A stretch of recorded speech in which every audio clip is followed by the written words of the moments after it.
Hi, everyone. This is a Leadership with Heart podcast, and this is Heather Younger, your host. Employee experience is powered by emotions. Managers and or leaders within organizations get to choose which emotions they unleash from within the people they lead. Leaders, meaning supervisors or above in an organization, drive much of the positive or negative emotions by their actions or inactions, their words, or what they fail to say. When a manager chooses their words and their actions carefully, they exhibit great emotional intelligence. These managers are often thought of as leaders who care, or as I like to call them, leaders with heart. This special brand of leader drives engagement and loyalty simply by being themselves. Are these leaders perfect? Absolutely not. It is in their awareness and sharing of some of their imperfections that we realize their brilliance. In this podcast, I ask you to see yourself in the stories my guests tell about times when they were not the best versions of themselves, but how they used their hearts to guide them to a place of deeper connection with their teams and heightened leadership prowess. Enjoy.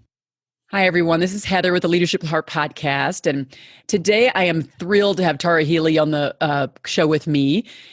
So she and I met some years ago. It's at least 5 years. I don't exactly know. And we were both on a field trip with our kids, and we talked a lot. And we were with them. And we're kind of like, we got to keep sane while we're with all these children. And so I remember that exchange. And then over the years, I've kind of watched her grow and see how she's grown in leadership roles and the posts that she puts out there. And so you guys know most of the things most of the people that I find them out in the world in the social space. And so I knew her initially, obviously, and then over time, just watching and watching her leadership has been impressive. So that's why you're on the show, Tara. Well, thank you for inviting me. I'm excited. Yay. Okay. So where are you right now in your leadership journey? So I serve two roles. I am currently the vice president for a large independent mortgage banker here in Colorado called Cherry Creek Mortgage. And I also serve as the president for the Colorado Mortgage Board of Directors for the Colorado Mortgage Lenders Association, which is the go-to trade association for mortgage lending in the state of Colorado. I serve two roles. So here we have an interesting connection that you're not aware of. So some years ago, my husband owns a mortgage company. I think you know that he's a broker. Yep. And it's the same company that he and I worked in pre-2008 when everything went crazy. So I was in that firm for about 4.5 years. And as I was there, I became the chair of the government committee for the Mortgage Brokers Association. Okay. So I would go down to the Capitol and do lobbying and stuff like that. So that's kind of the interesting connection there. And they kind of just thrust me into the leadership role. And they're like, you have a JD, you go do this thing. And then for being a lobbyist. So there you go. There you go. So we went and did that. And then that was gone. But it is interesting. When you think about the different phases of your life and the journey that we're on to find where we're supposed to be, kind of thing. You know, you kind of where you found your home and you love what you do even in the volunteer space. And I'm doing that same thing. I think it's a journey. I don't see like I'm 80. If I can live till then, God willing, I would still be journeying until it's time to go to heaven. So that's how I look at it. And no, I'm right there with you. It truly is a journey, and it's a fun one. And I honestly, I don't think I talk about retiring just on the hard days, but the reality is I don't see myself stopping anytime soon, just because it's fun. So, so you have some direct reports, I'm assuming, obviously for sure in the Mortgage Lenders Association, I know you do. But then what about in Cherry Creek Mortgage? Yeah, in Cherry Creek I do as well. Yeah, and just over the years, yeah. What would they actually say about your leadership style? How would they describe or define your leadership style? So I don't think that anyone would actually be able to give you a straight answer. And the reality is because I don't think there's actually one leadership style. My style varies depending on what we're trying to accomplish, who the person is, if it's a one-on-one, if there's a certain goal that we're trying to kick off and implement. So it really does vary. I honestly don't believe, and over the years, I've come to learn that there's not a one size fits all. I've learned that personally, and I've learned that watching other leaders and how it went well and how it didn't go so well. So it just varies. Yes. Oh, that's that. I think that's a good answer to because what we end up like, we brand ourselves one way, and I think I do have a brand. I consider myself having a leadership brand, but I do agree with you that depending on who I'm speaking with, I have to speak to them differently. I have to show up as a leader differently depending on the person. If I want to recognize someone, I recognize them the way they want to be recognized. So you're right. I think there's so much kind of customization in the relationship process of being a leader, right? Yeah, absolutely. Absolutely. That's awesome. So where did your drive to lead come from? Just like where, I think we all have something, and I always love, it's interesting to hear people's responses on this. I don't think there's just one thing. I think it's two things, and it's going to sound really kind of hokey and corny, but it's truly how I feel. I think people, in all honesty, just helping people is what drives me the most. And then part of that is also realizing or being part of something bigger than me. Those are the two things that really drive me in everything I've done, whether it's personally or professionally. And I reflect on what I've done and what I've accomplished. Those are the two common things. It's helping people, sometimes, which helps me, and then being part of something greater than me. And those two things give me probably the biggest joy in anything that I do. Whether it's counseling a consumer on why this loan may not be a good fit for them, or advocating to executives like, wait, the reason why we have this rule is to protect consumers, or speaking to a state legislator saying, yeah, this rule is great for the consumer, but you're actually ultimately going to harm a consumer. So again, it's that bigger picture and helping consumers. And that's really what drives me.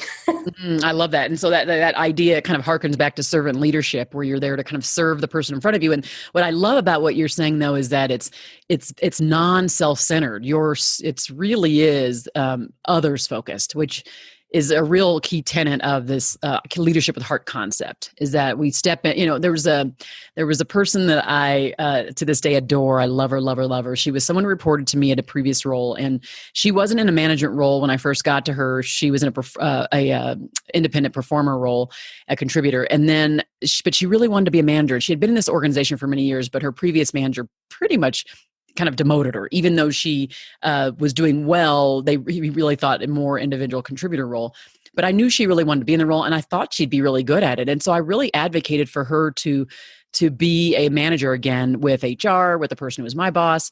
In the end, a really weird twist is I was laid off in this big layoff that happened in this organization, and she remained behind. In fact, she ended up managing the team that I was laid off from. And people would be like, oh, well, how would you do that? And that's just like ridiculous. I didn't care. I actually felt, to this day, I would do it again, because I felt like it was important that she grow as a person, that she not feel minimized in her role. And so I think this idea of I'm serving for the person who's in front of me, not primarily for my needs, even though I may benefit, but this idea of whoever's standing in front of me, they have a need, and I'm going to be focusing on that. And I also love this sense of justice, or like right and wrong in your message too. Yep. Like, this is right no matter who I'm talking to, or this is wrong no matter who's in my audience. And I think that is real. We talked earlier before the show about congruence. And it's like, so that's part of your brand. Your brand is like this strong sense of justice, that's right and wrong. And you want to live that out in your leadership, every step you take, whether you're at home or at work. And I think that's really honorable. Well, and it speaks to integrity, right? So yes. I'm a big proponent for integrity. And my nephew and my daughter go to this Taekwondo center, and they adapt certain words to teach kids certain things. And I think this is the best way of saying it. Integrity is doing something when no one's watching, doing the right thing when no one is watching you. And that sounds really silly and again, hokey, but it's true, right? Mm-hmm. And so when I do lead, and I would say one of my leadership style is I'm very honest. If I've messed up, you're going to hear it from me. I'm going to own it. And I'm going to apologize for it, and I'm going to try to make amends. It doesn't mean that I'm going to, just live with that constantly. It's like, okay, I recognize it. What can I do? And move on. But again, that's leading with integrity and hearing people, understanding people, empathy, and just doing the right thing. And that's not easy, in all honesty. It truly is not an easy thing to do. But because especially if you want to move up in the organization, or you want to, when we think about this idea of psychological safety, like we want to be able to speak up, we want to be able to say when we made a mistake, but it doesn't always bode well to be able to move up, or your senior team is not always looking at you in a positive light, because why would she even admit that in front of all these people? Why would she be that vulnerable, right? And so it's not, in many cases, looked at as a sign of strength, but of weakness. Mm-hmm. And so it takes a lot, that integrity focus, right? It takes a lot of strength to say, no matter what, I'm going to be the person who, puts it out there. And I think in the end, maybe your executive leadership team may or may not respect it. In my mind, I'm like, who cares? I want to make sure that those I'm there to serve, whoever that is that's standing in front of me, is the one that senses that I'm being, fully authentic, very, very real, and again, transparent with what's going on. Well, and I think it means actually, it also means having a difficult conversation oftentimes. And that is saying what needs to be said. Doesn't mean you have to be nasty or mean, but it's having difficult conversations because they need to be had. This is where it gets a little bit interesting from an executive perspective, right? Because you're trying to tell your executives, the people that you report to, something very difficult to say, yeah, I think you're wrong, and here's why. It doesn't always go down well. So you learn over the years of how to craft that message and get to the same result, right? But that's been something I've struggled with in the beginning, and I'm still trying to master. Yeah. Right. Wisdom. And none of us are perfect. Like there's certain areas I'm really good at, and there's certain areas I am just a work in progress, period. I mean, we all works in progress. We have certain shining stars or shining places in our, in our skill set and stuff. And there's certain areas we just are work in progress. So even in the areas I'm shining in, I still am a work in progress. I will say with that whole work in progress is anytime you think you finally mastered that one thing, right? Sure enough, something else comes up and you're like, oh, I still have to work on that. I mean, you're never complete. To your point, you're always a work in progress. It's never done. I think of my my son, who we were all, I was sitting on the couch the other day, and I was basically lamenting over all the things I still had to do. And it was the end of the day. It was like 5:00 or I don't know, 5:30. I don't know what the time it was. And he's like, and I'm like, and I have to do this. Oh shoot, I have to do this. Oh, I have to go in the office to do this. And he says, Mom, just why don't you sit up straight? He said, sit up straight, or you can lay down. He goes, why don't you sit up straight? Take some deep breath. Clear your mind of all of this. You can do this tomorrow, Mom. And I said, honey, are you teaching me meditation? And he said, yeah, mindfulness. And I said, is your teacher teaching you that? And he said, yes, she is. And I'm like, wow, that's a great teacher. I mean, at that age. And so the reason why that's even more funny and just interesting for me is that I teach emotional and social intelligence, which has to do with self-awareness and mindfulness. And so again, my son, my 10-year-old was schooling me. He was schooling me. Well, as I'm teaching it and I'm thinking I'm all that in a bag of chips, he's like, Mom, you calm down, take a deep breath. You can wait till tomorrow. The kids have a way of doing that to you though, don't they? I mean, I completely identify with that. When I'm having a rough day, my kiddo, who will leave me little messages. There was one around here at my desk a second ago. I don't know where I put with it, but it was, Mom, just keep calm and have fun. And I'm like, she just left it on my desk. And I'm like, where? So she, oh, that's awesome. Puts these little nuggets around the house anyway. I love that. It's cute. That's great. Yeah. We need to do that for our people. Like, I mean, I the parent-child relationship, people hate when I say this, but I do believe it's very correlated to the employer-employee or the leader-manager-employee relationship, because I do know that I care, which is why this second book, The Art of Caring Leadership, or this podcast called Leadership of the Heart, these things have to come through no matter which audience you have. And so for someone who is looking to me for guidance, for support, they think I have authority or power over their lives inside the workplace, I want them to know certain things about my relationship with them and how I see them. And so to that extent, I show up really similarly to how I do with my children. Yeah. And I think that's for me, it's a issue of congruence and authenticity, and making sure that I'm not two-faced, Yep. And I think that's important, to not just try to always switch the script as soon as you get to work and you're not the same person. It's like, wait a second. If someone would look at the evidence about your life, would they know that you are the same person in both settings if they looked at the evidence? And that's kind of a question, right? Like, would they know it? I'm building the evidence of congruence, of authenticity, of a transparency, and of sameness, I will say there's, some nuances. I think I'm a lot more dorkier at home than I am at work. Because that's just who I am as a person. So. It's true. Well, you raise a good point, because one of the things I would say is that my emotional intelligence at work and my ability to kind of self-control emotions and all those is off. It's high. It's really high. And when I get home, oh my goodness, I wouldn't say it goes by 50% down. It takes a big dive. And so my level of comfort, plus it's the level of feeling like you're being judged, or like it's okay to be that way at home versus not at work. Right. It's better, easier in your own home environment where you're one of the leaders of your home. And so you get to choose that. When you're in the work environment, you're one leader of many, and you don't know. So there is that nuance there where you kind of go, okay, what are the things I can do? But trying to be, for me, as aligned as possible. For me is, again, that's my personal brand, to feel like I am that person. So if someone sees that, they can say, oh, and that's the way Heather is when we do that, versus I do not know that person. she? Yeah, I hear you. Who is that? Well, so I'm curious to know, this is like my favorite part of the show is asking leaders about a specific time when they were not the best versions of themselves. They weren't necessarily the most sympathetic. They weren't necessarily the most authentic or transparent or integrity based, whatever it is. Can you think of a story specifically and then tell the listeners about that time? And then what happened that helped you come out of that or rise above it? Yeah, unfortunately I've got lots of them. And it's real, right? I mean, Yes. that's how I've learned over the years. So I've definitely had several instances. I think one that I can think of off the top of my head is probably in the beginning of my career, and I was working for a fulfillment company. And so what they do, it was mortgage related. So we take on a client, and we're basically their back office support. So I was the director of operations. I had a manager, and I had teams of people underneath me in Colorado and in another state. And this new client that we implemented, it was rough. It was not well implemented. We had completely different cultures so you have one culture for back office support and another culture, and they just clash.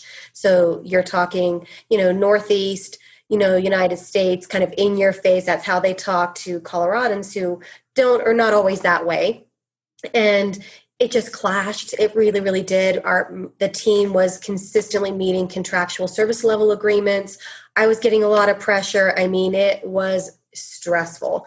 I would have my morning huddles and, I would say, well, what's the deal? Why can't you do X? Why aren't you meeting these agreements? Why aren't you doing? And I was just, I wasn't listening. I was just more of demanding, like, why, you need to get this done. You need to get this done. So I was that type of leader. And people were really unhappy, just really unhappy. And they never really gave me any answers as to why. And in hindsight, I realized it was because of my approach, right? I never put myself in their shoes. I never realized how difficult it was for them to sit on a phone or get a crappy email or, and how to respond. I wasn't in their shoes. And instead of having my huddles that is saying, okay, you guys, we're missing stuff. Where are we going to miss? How can we do this differently? What is your obstacles? So I could try to remove those obstacles for them. I never did that. And it wasn't, I would say, and candidly, it took me probably a good couple of weeks. And I was going crazy. I'm like, what is the deal? Why can't they do this? And I just had that light bulb moment, like, you're thinking about this whole wrong. Like, you need to just get rid of the stress, get rid of the emotional piece that you're getting tied and you're getting pressure and everyone's looking at you, right? Because I was given this opportunity and everyone's looking at you and counting on you to make it right, as opposed to, well, how's my team doing? How are they handling it? And so I had to have that shift and pivot to that, to have more conversations. And then it slowly but surely got better. Our huddles would turn differently. I started doing more fun things. I would do just to break up the chaos. I mean, there's very little I could do in a lot of different things, but there are certain things that I could do to soften the edges a little bit. And that actually made a big difference. When somebody was just having that rough of a day, I literally rolled up my sleeves and got in there and helped them. That helped kind of just blend the team together and know that I've had their back, they have mine. And then it rallied them together, that we were together as one unit. And then we moved forward. But it took a while. It wasn't, again, overnight. They had to learn how to trust me, and then I had to learn how to trust them because I completely lost their trust in the very beginning. So it was tough. But wow. Yeah, it was a rough time for me. And to this day, I replay in my head some of the conversations, and I'm like, oh, that's cringeworthy. Why have I done that? But the reality is that's how because of that situation and many similar to that, that I'm not entirely proud of, allowed me to grow and to be a better leader. Have you, since then, have you had any glimpses of that same behavior? Like, and so basically, I guess, do you notice any trends or triggers or something like that where it shows up again? Like, so you didn't completely leave it behind, but maybe it shows up not as bad, but here and there? Yes and no. I mean, I think I realize it in myself first. And when I feel myself getting to that point, I tell myself, stop, and just disconnect, stop, leave it alone, because it's not going to be a great conversation, and nothing is going to be had with it. I mean, it's stop. So I'll just end the conversation right then and there and kind of retreat a little bit, regroup mentally, and then go from there.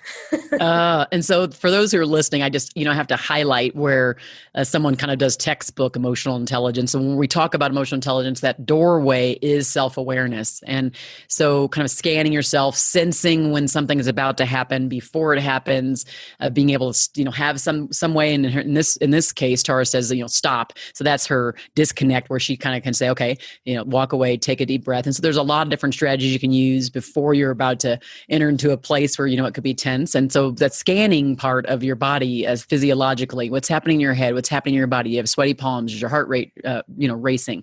These are all things that you can look at. And this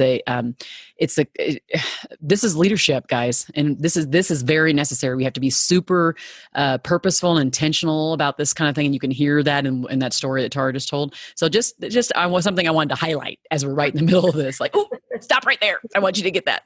That was awesome. Thank you. That was a beautiful story. And in the end, this is a journey. It's not about perfection. It's about continuous improvement. We are trying as leaders every day to tweak and tweak and tweak and tweak so that we get, not only kind of have obviously a stronger relationship with our team, but we do get better performance. I mean, we are here to run businesses. So we have to be clear that we have a multi-focus view when we're leaders. And that's kind of one of the biggest differences between being an individual contributor and leaders, that we have these multi-focuses. We have to make sure we're engaging our team. We want to connect with our team. We want to make sure we're driving performance standards. We want to make sure, right? All the things so there's so many, that's the complexity of leadership, is just having all those lenses that we have to continue to try to say, did we do it? Have we done it? Have we done well? And engaging ourselves to see how effective we are, in that space. So, yay. So I'm curious to know, what do you do? Maybe if things get crazy, well, now is a little crazy with loan volume, but when things are just and everybody gets disconnected, what do you do to kind of reconnect with your team?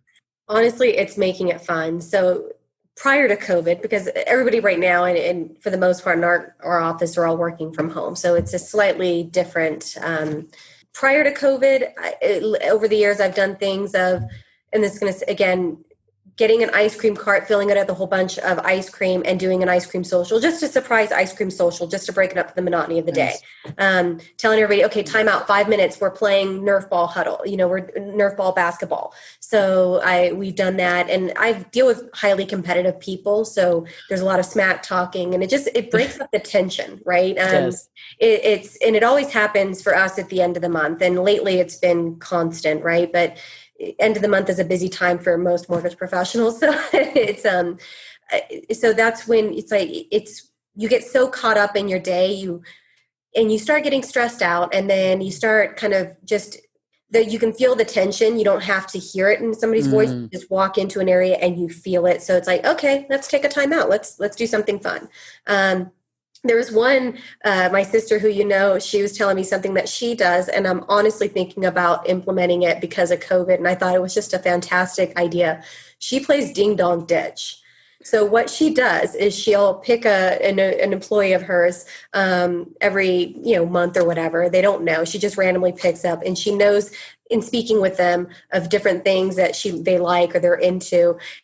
So she knows one of her work coworkers is into Legos, loves Star Wars, Legos, you name it. So she went out and she got this brand new one that she'd been talking about that she was going to get this weekend and all that kind of stuff. She left it on her doorstep, rang the doorbell, and took off home.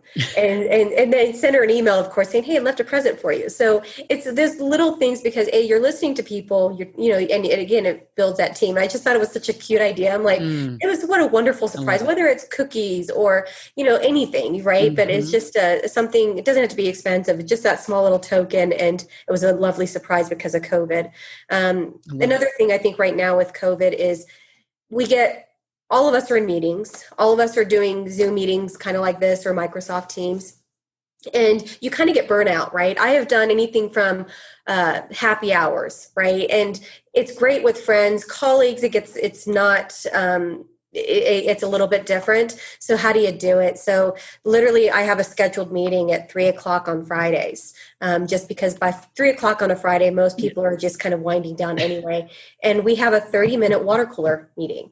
we don't talk about really work. We just talk about what's going on. So it'd be one of those things you would do on Friday in the office, and you'd walk around and talk to people.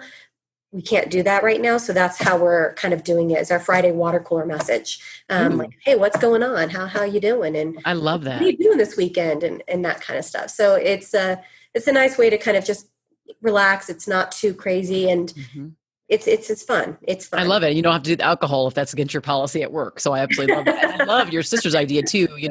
One thing that you said that's really quite critical is making sure that we recognize people or show them that we appreciate them in the way that speaks to them.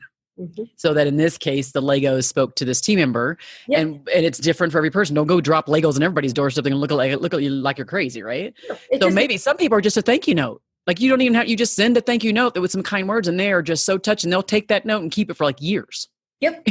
Honestly, I have a stack of thank you notes by my desk that when I see something, I write and I just send them out. And it's a small little touch because because it's personal, right? And over the years I was told, keep business and personal separate. And I'll be honest with you, I think business is personal, and you're dealing with people, and it becomes personal. So recognizing people and their talents or their time or their treasures, I think, is a great thing to recognize and to send it to them. I love that. Yes, it's great ideas. So for those who are listening, hopefully you feel like you got some good value in that. So now, for those who might be struggling in their leadership, want some extra motivation in their leadership, just looking for some guidance, some extra things to kind of ramp up their leadership, what might be a couple pearls of wisdom you'd leave them with? Oh, that's a tough one. It's going to sound cliche, but truly don't sweat the small stuff. It's absolutely true. In any given moment, you start thinking about why X wasn't done. And in the grand scheme of things, it really, really doesn't matter. So don't judge yourself too harshly. Don't sweat the small stuff. All of the struggles that I've experienced and whatever they're struggling with, eventually you keep working at it, and it will eventually become your strength. And just as we talked a few minutes ago, and then you start finding other things that you need to improve on. But the only thing I can tell you about my journey has been, there's been lots and lots of struggles, but it's taken me years and years. And those struggles have actually turned into strength. Speaking to people, finding out what's going on with them, finding out how they would solution for a particular problem. Those kinds of things is not something I would have done before. When I first started, you need to do X. This needs to be done. So it's that complete transition. So my pearls of wisdom was, give yourself some grace, be patient with yourself, don't sweat the small stuff, and just know that the hard stuff is purposely hard because that's where you grow. I love that. Ooh, yes. It's hard because that's where you grow. That's probably going to be the part of the title of this podcast. I just absolutely love that. So for those who are listening, I hope you received a lot of value out of listening to Tara. She is just a beacon of light, and I think just a perfect example of leadership with heart. And so if you love it, please do share this far and wide. I say this every time for those who listen. You have to share it out on your independent network so that more people get to it, and then make sure they can subscribe to it. And then don't forget to write a review on Apple Podcasts or wherever you listen, because remember, the more reviews we have, the more people find this and they hear these great interviews. Share it in your leadership team meetings. I just heard this the other day from one of my listeners. She referred someone, and she listens, and anyway, they ended up referring one of my listeners back to me as a potential guest, but they were doing it as a team learning, like, go listen to this podcast, or we're going to listen to this podcast episode together as a team. So it's a good team building and educational thing to listen to these interviews. So I think there's something special here, and I'd love for you to share it. So thank you so much, Tara. This has been amazing. I'm glad I asked you. I was surprised. I'm like, okay, sure.